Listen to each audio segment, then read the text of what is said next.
o sea, cuando se unificó España, finalizada la Edad Media, se propiciaron y se produjeron por la mayoría de las plazas mayores de las principales ciudades de España un tipo de espectáculo que se prodigó muchísimo. Este espectáculo eran los juegos de cañas, era un juego ecuestre en el que dos cuadrillas de caballeros se perseguían unos a otros, unos vestidos de cristianos, otros vestidos de moros, iban protegidos por unos escudos que se llamaban adargas y se arrojaban cañas. Hacían distintos ejercicios ecuestres y este espectáculo, como digo, bueno, se difundió muchísimo por toda la península. Vemos ahí cómo eran las persecuciones. Era protagonizado por nobles caballeros, acompañados de un numeroso séquito, que hacían sus ejercicios de tipo, digamos, militar, a caballo.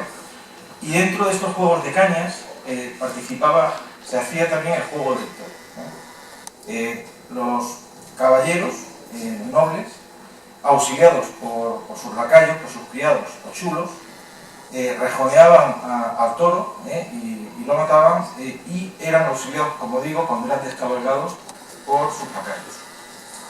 Durante el reinado de Felipe IV, bueno, que era un gran protector de este tipo de espectáculos, se fue separando dentro del juego de cañas lo que era el juego de toros y lo que actualmente llamamos corridas caballerescas. Se propagaron prácticamente por toda la geografía peninsular y parte de Portugal. Se celebraron cerca de 300 corridas caballerescas en distintas ciudades durante el reinado de Felipe IV. La corrida caballeresca se basaba principalmente en la monta a la jineta, que diferencia a la monta a caballo que se practicaba en Europa, que era la brida, en el que las piernas iban estiradas. En la monta a la jineta, que tenía un origen, vamos a decir, árabe, la monta de los jinetes árabes con las piernas semiflexionadas, se dejaba el tronco y los brazos libres para poder combatir con otros guerreros o pelear con el toro o hacer distintas acciones. Bien, este ejercicio de las corridas caballerescas se basaba principalmente en dos suertes: la suerte del rejoneo y la suerte del alanceamiento. El rejoneo consistía en clavar en el morrillo del toro el mayor número posible de rejones, que eran unos hierros de madera que se fracturaban, se partían cuando se clavaban en el morrillo del toro. Y también el alanceamiento para darle muerte. Desde el siglo XVI al siglo XVIII proliferaron tratados escritos por estos nobles caballeros de la corrida caballeresca.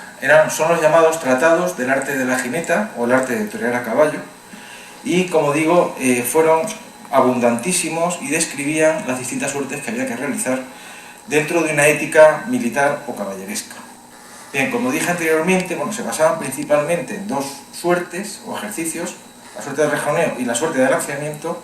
Pero hubo un caballero de Madrid, caballero de la Orden de Santiago, que era Gregorio de la Tapia y Salcedo, que escribió en 1643 el tratado Ejercicios de la jineta.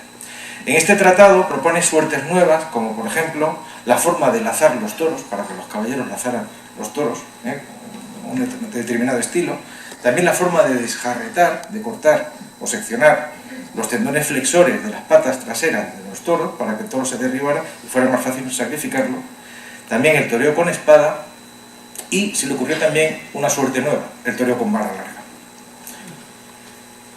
Esta suerte del toreo de vara larga se inspira en actuaciones que realizan vaqueros y yegüeros en la acción de apartar y rendir las reses en el campo, principalmente en lo que luego derivó en el acoso y el derribo, y también el personal de matadero especializado en el traslado y conducción que se hacía a caballo de los animales desde las dehesas o desde las fincas o desde los sitios donde vivían a los mataderos.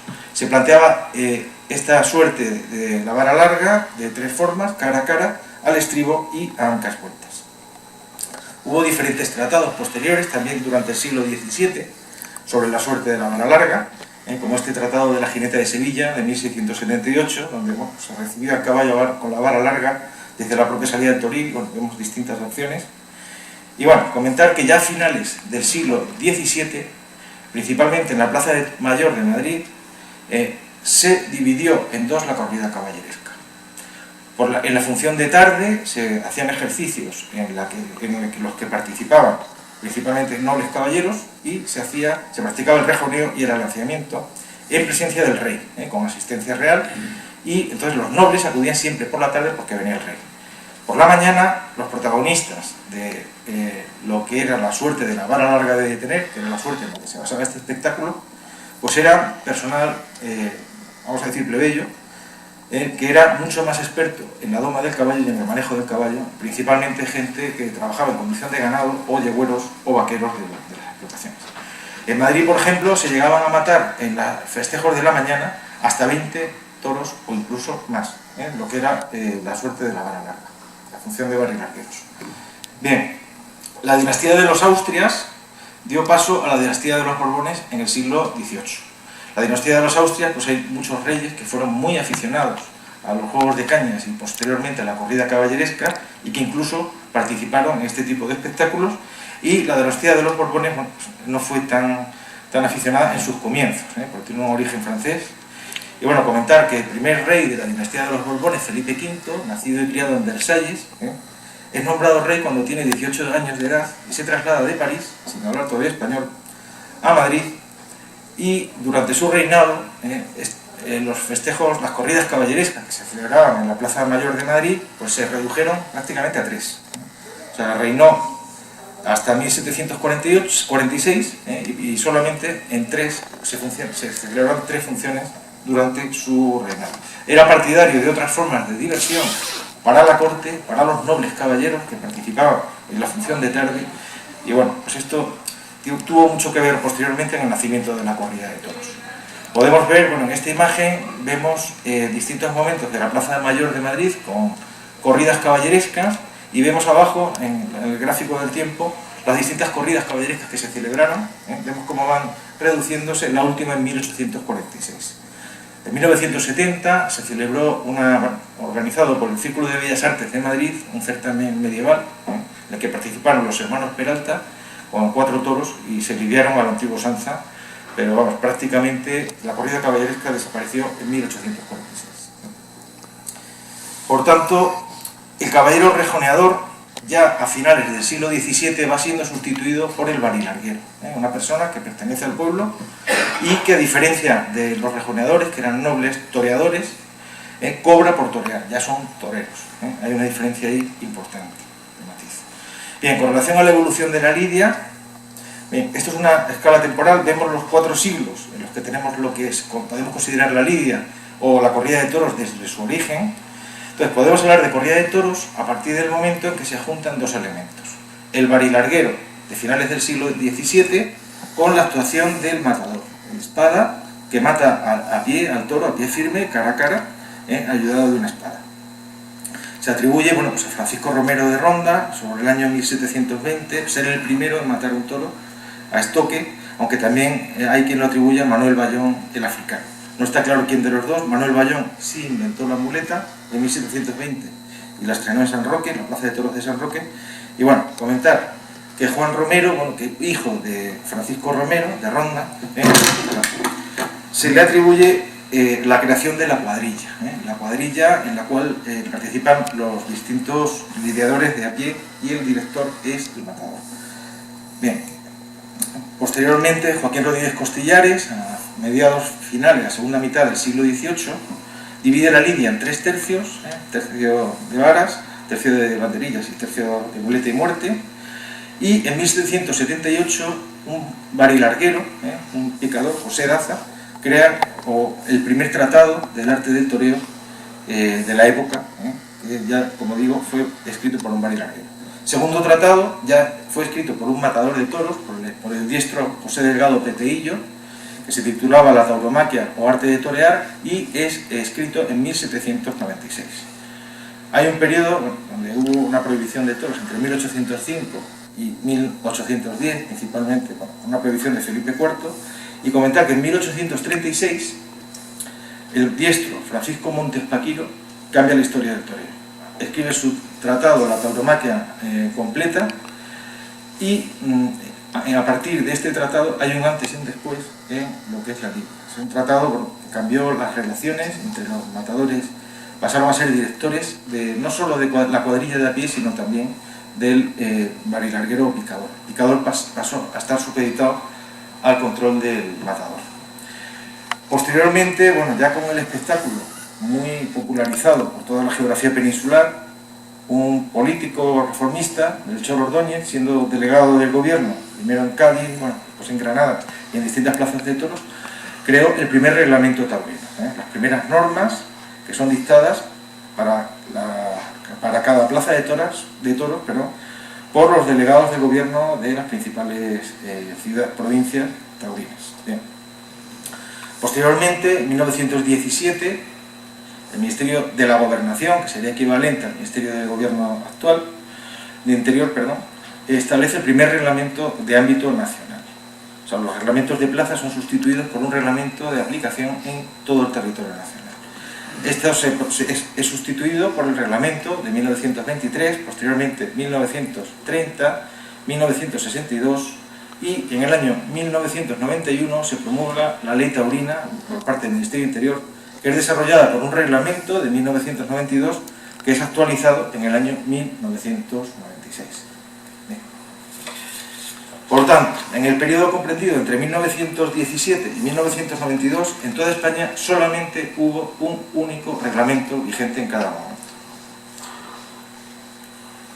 En el año 1992, dadas las competencias en materia de espectáculos taurinos a las comunidades autónomas, la Comunidad Autónoma de Navarra publica su reglamento taurino. Este reglamento es seguido en 1996 por el reglamento del País Vasco, que es sucedido en 2004, seguido por el de Aragón, en 2006 por el reglamento de Andalucía, que será un reglamento clave. Este es un reglamento que hace nuevas formulaciones en la lidia y sobre todo en lo que es el control del toro a lo largo del espectáculo, y será copiado tanto en el año 2008, tanto por Castilla y León como por País Vasco, al actualizar su reglamento anterior. Por tanto, en este momento conviven en España 5 reglamentos taurinos, uno nacional y más 4 autonómicos.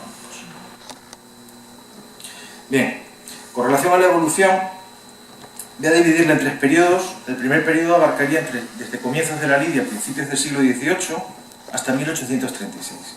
En este periodo, el protagonista es el varilarguero o picador. Es independiente de los matadores, se anuncian los carteles por delante de ellos, está en el ruedo antes de que el toro salga, ¿no? Digamos, el toro se pica a caballo levantado, y permanecen en número de 3 en el ruedo. La función de los auxiliadores, incluido la espada, es hacer los quites, es evitar que el caballo llegue al caballo y le hiera y le mate y retirárselo inmediatamente en cada encuentro. Los encuentros son muy fugaces, muy rápidos. Y permanece en el ruedo hasta el arrastre del toro, por las mulillas, hasta el año 1812. Aproximadamente a partir de ese año, los picadores comienzan a abandonar el ruedo cuando comienza el tercio de banderillas. Bien, en este periodo todavía se practicaba la suerte del desjarrete, que es una suerte que se practicaba con un instrumento llamado media luna, de origen árabe, que lo que hacía era seccionar, como dije anteriormente, los tendones de las patas flesoras. También se utilizaban perros, por un lado, para, vamos a decir, castigar a los toros considerados mansos, y por otro para toros muy peligrosos, como vemos en la imagen de abajo, para ayudarse de ellos, para que fijaran la atención de los perros y poder utilizar la espada por un costado, como vemos en la parte de abajo. En este periodo, bueno, pues los encuentros, como digo, eran muy cortos, había relativamente cierta importancia en los quites y en los pases de capa, y la muleta se limita prácticamente a un trasteo para preparar al toro para el momento de la estocada.